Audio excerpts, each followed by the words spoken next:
Hello, everybody. How are you all doing? So, just want to begin this live stream. Just want to say thank you to Dino Bane for giving me a shout out. How are you all doing? So, just want to begin this live stream. Just want to say thank you to Dino. Get rid of that. There's a bit of an echo on there. Just had a few technical difficulties. That's why I'm starting a bit late. I think I've just sorted them out now. That's it. It's all sorted. So yeah, I just want to thank Dino Bane for giving my channel a shout out today in his video. Much appreciated. And thank you to everybody that's come and subscribed to the channel. Thank you for that as well. And I hope you enjoy the channel. So with that out of the way, right, let's get into the meat of this. I was going to do a video, but like I said, I'm always going to do a video, but as always, lots of things come up and there's things that I want to chat about, and let's get into it. So yesterday we were looking at, in the live stream, we were looking at what happened with the White House yesterday with President Zelensky and Donald Trump. And there's a lot of people on Twitter that were moaning and complaining, saying that Donald Trump and JD Vance were the ones that were at fault. When in reality, the only thing that happened was actually, for the first time in history, people actually got to see real leadership in action, because that's how real leaders behave. And we've just never seen it before. Lots of people saying, oh, that should have happened behind closed doors. It shouldn't be for the public to see. I totally disagree. I think the public needs to see more of that from their leaders. Because when you see that, when you see President Trump slapping down Zelensky and putting him in his place when he's being disrespectful to the people of the United States, people need to see that. People need to see their leaders being leaders, because it puts faith in them. I don't think it should happen behind closed doors. And, you know, the wishy-washy Reform Party, that they do my head in. They really do my head in. That they're so infuriating. And even Rupert Lowe this time was saying, oh, I'm not quite sure that should have taken place in the presence of the press. Why not? Why not?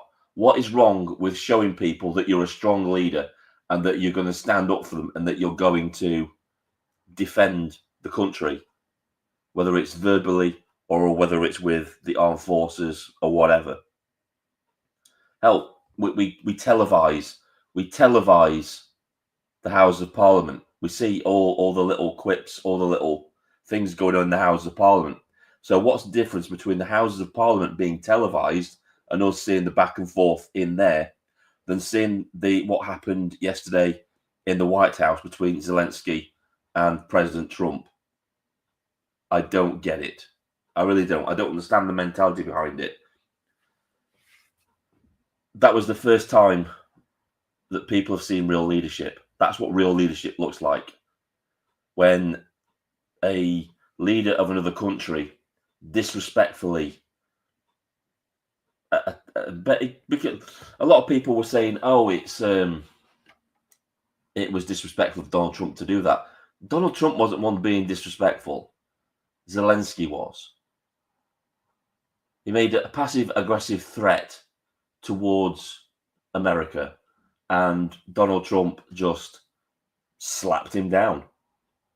And he very publicly slapped him down. And something else I want to cover as well, all right? Because a lot of people are jumping to the defense of the Ukraine. There are no good guys in the Ukrainian-Russian conflict. They're not. Putin's not a good guy. President Zelensky is not a good guy.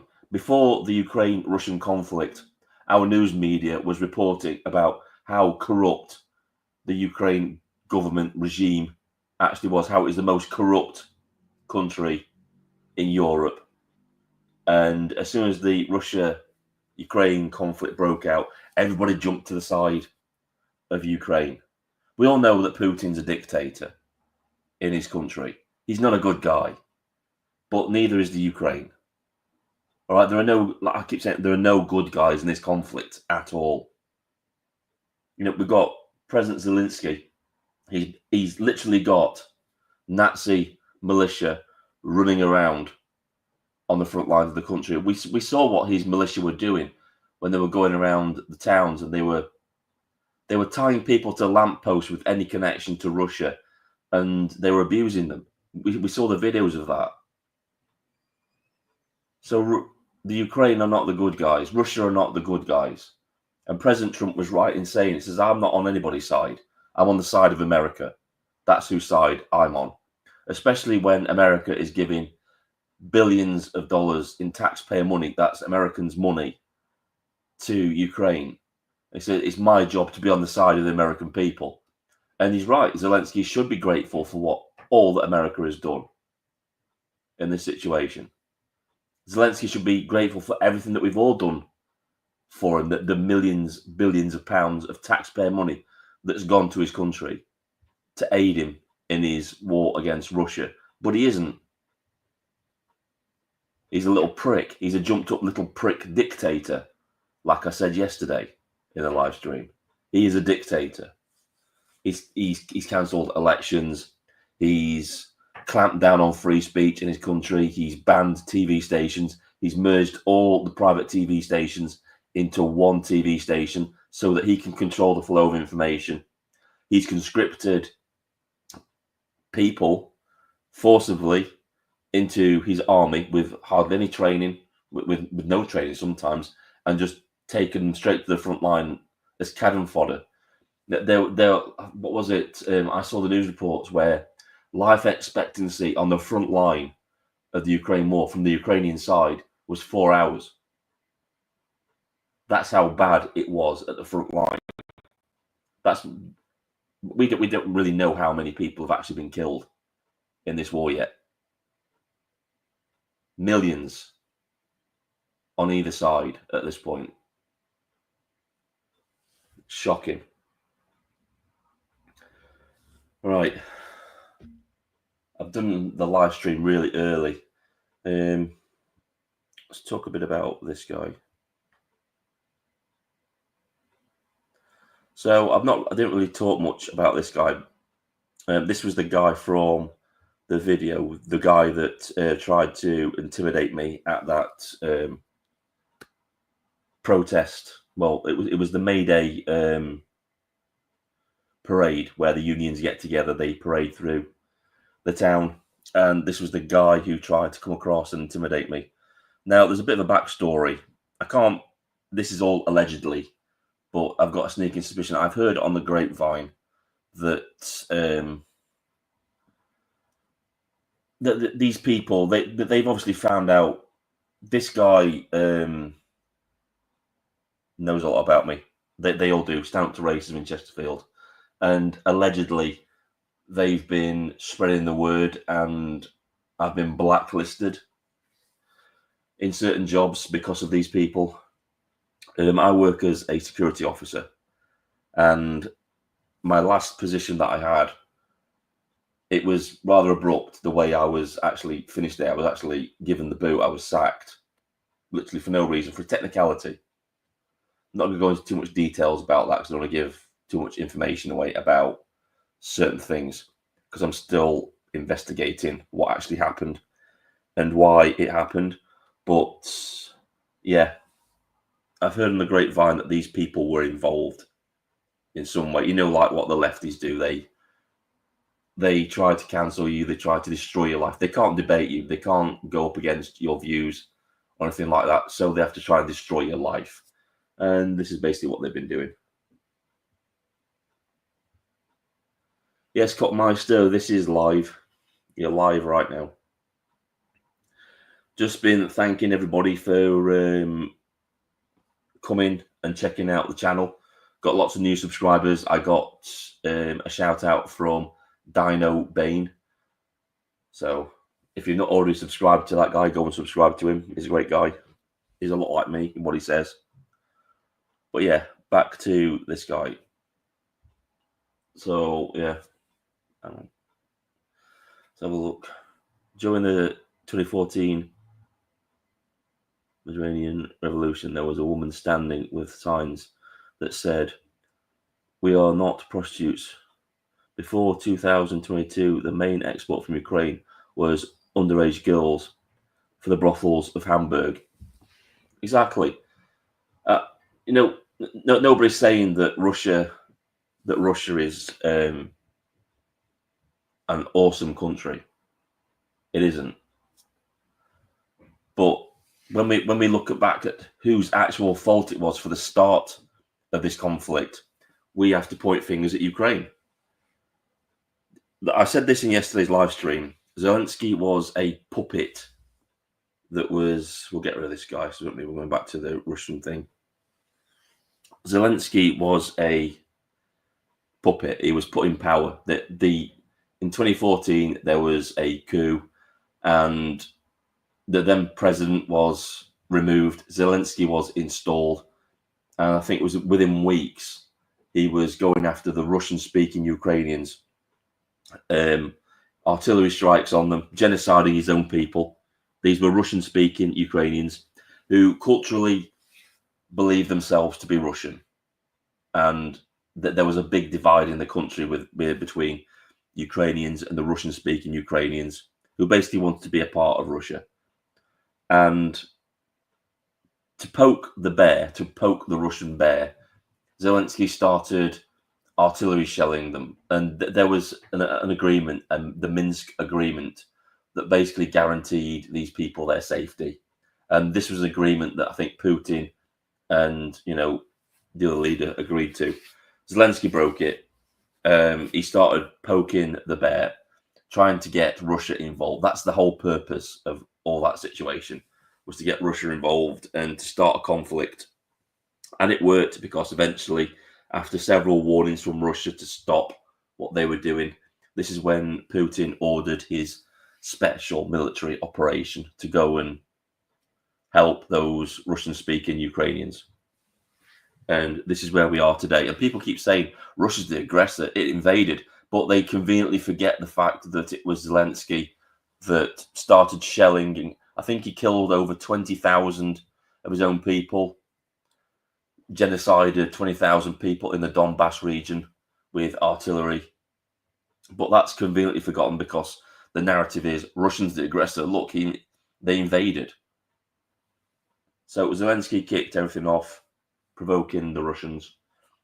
And this is not me siding with the Russians. I'm just stating facts. Yeah, Putin is not a good guy. Zelensky is not a good guy. There are no good guys or bad guys in this conflict. We shouldn't have anything to do with it in the West. But obviously the West has a vested interest, because they need this war to launder money via aid. They need it to get their investors their bonuses through the military-industrial complex, because lots and lots of money is being spent on the war and all that kind of stuff. So it's very complicated, the situation. There are no good guys. There are no good guys in this at all.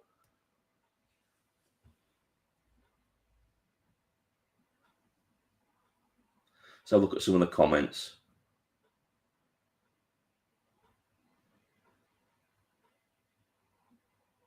Let's try and look and get back some of the comments. So look. It was Dino that mentioned you, so I popped over to check you out. Thanks, Mark. Yeah, thank you. Yeah.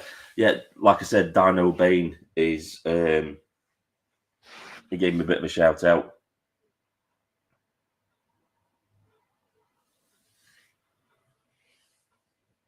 Really good interview between Trump and Zelensky. The world needed to see that. They needed to see what Zelensky was really like. He's an ungrateful little shit. And I think it was purposely done to show the American people exactly what this man was like, and the world what Zelensky was really like.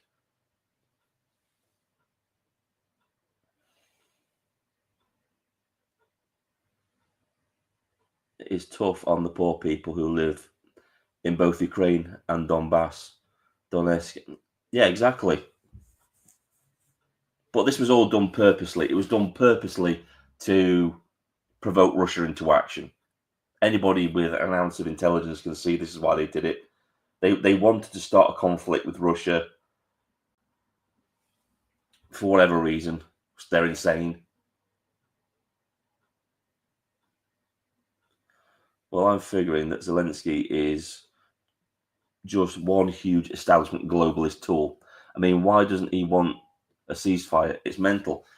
Zelensky isn't in charge. Zelensky is not in control of what happens in the Ukraine at all, any more than Starmer's in charge of what happens here in the UK, or that Macron's in charge of what happens in France, or the German Chancellor is in charge of Germany, or that Trudeau is in charge of Canada. It's the globalist elite handlers of the World Economic Forum, the people, deep state, the real people behind all these decisions. They're the ones that are calling all the shots. They're the ones that are telling Zelensky that he has to keep fighting because they need to launder more money through the Ukraine and make more money for the military-industrial complex. That's what this is all about.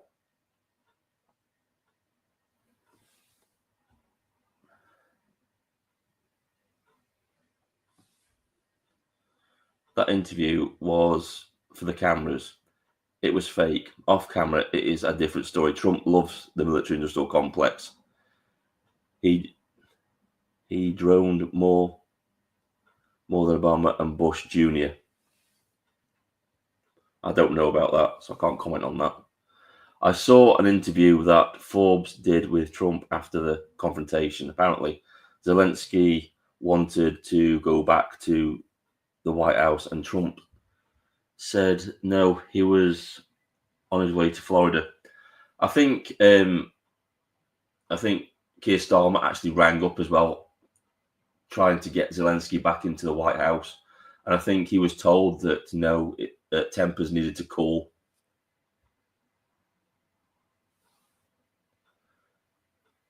It is the matter of following where all the 150 billion missing money has gone. If those people could be negated, the world would be a better place. Yeah, I agree.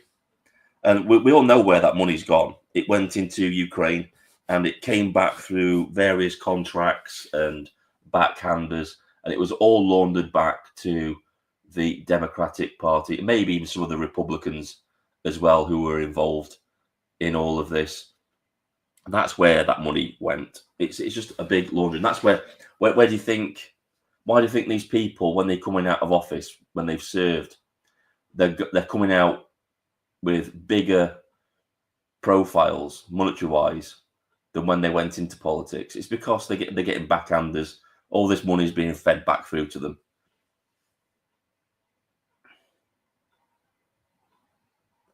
Data is there for anyone who cares to look regarding Trump's drone strikes. This was during his first term. I did a video on it. So check that out.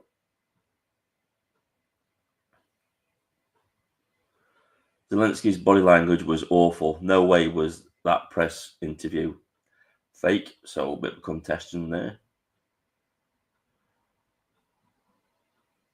And to the commissioners in the EU, yeah.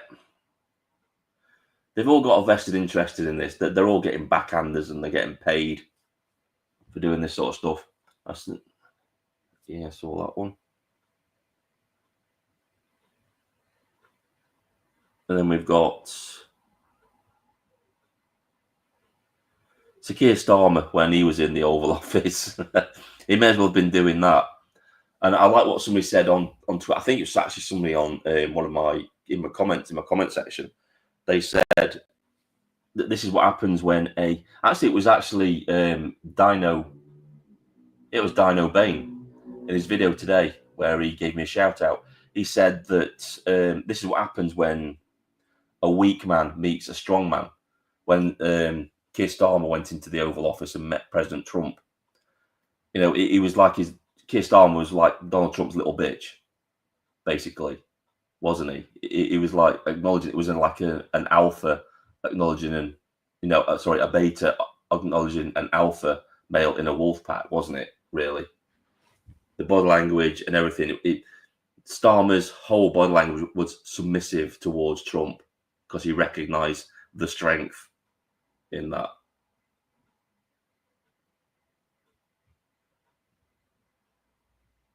Taking the knee to, this was Keir Starmer taking the knee to Black Lives Matter, a black supremacist movement, Marxist movement.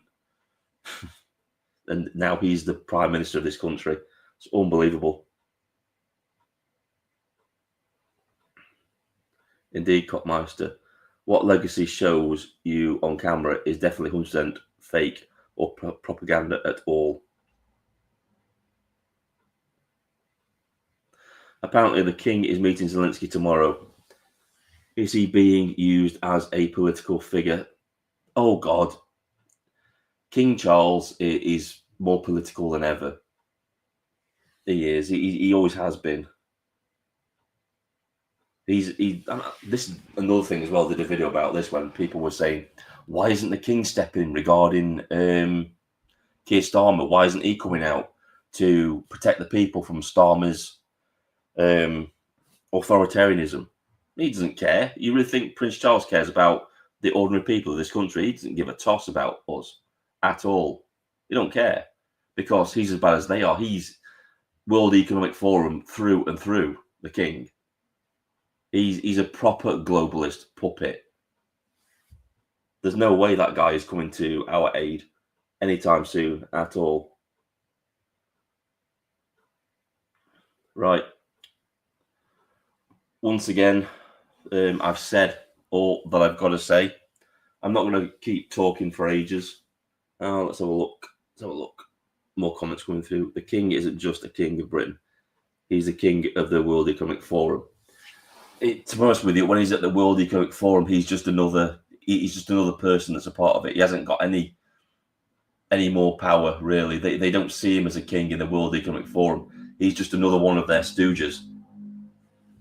I don't know who it was, but I remember a photograph of him at the World Economic Forum where one of those people, one of the higher-ups in the World Economic Forum, was actually, prod him in the chest with his finger. I think, was it a Rothschild? I think it was one of the Rothschilds that was doing that to him. So he's just as much as a little bitch as Starmer to the World Economic Forum.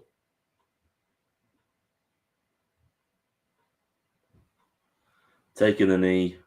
Well, he has both knees metaphorically sucking Trump off with Starmer. Also, JD Vance is stop with a lack of free speech. Yeah, he is.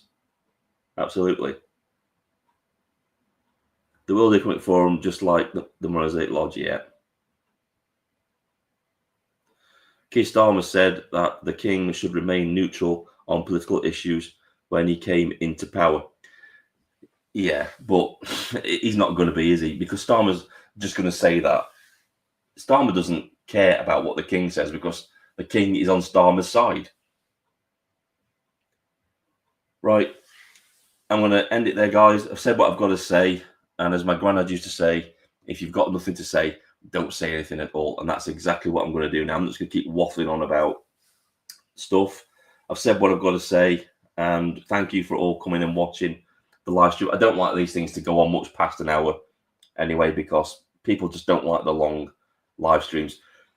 Eventually, when I start to get people coming in, I will drop the link at some point, and I'll start letting people come in and have their say. I might do that on the next Straight Talking podcast. I think that's what I'm going to start calling it now. It's going to be called the Straight Talking Podcast. It seems to have stuck, and it's just to the point, like I am. Straight talking, not scripted. It's like, yeah, let's just get down to it. Say what I've got to say, and then that's it. Don't keep waffling on about nothing. So, yeah, thanks for all coming. Thanks everybody for subscribing. Really appreciate it. And don't forget to like, share, and subscribe. It really helps out the channel because, like Dino Bane was, I'm actually shadow banned and invisible on YouTube because of the things that I say. So, thanks for coming. This is Vindicator. Sign off.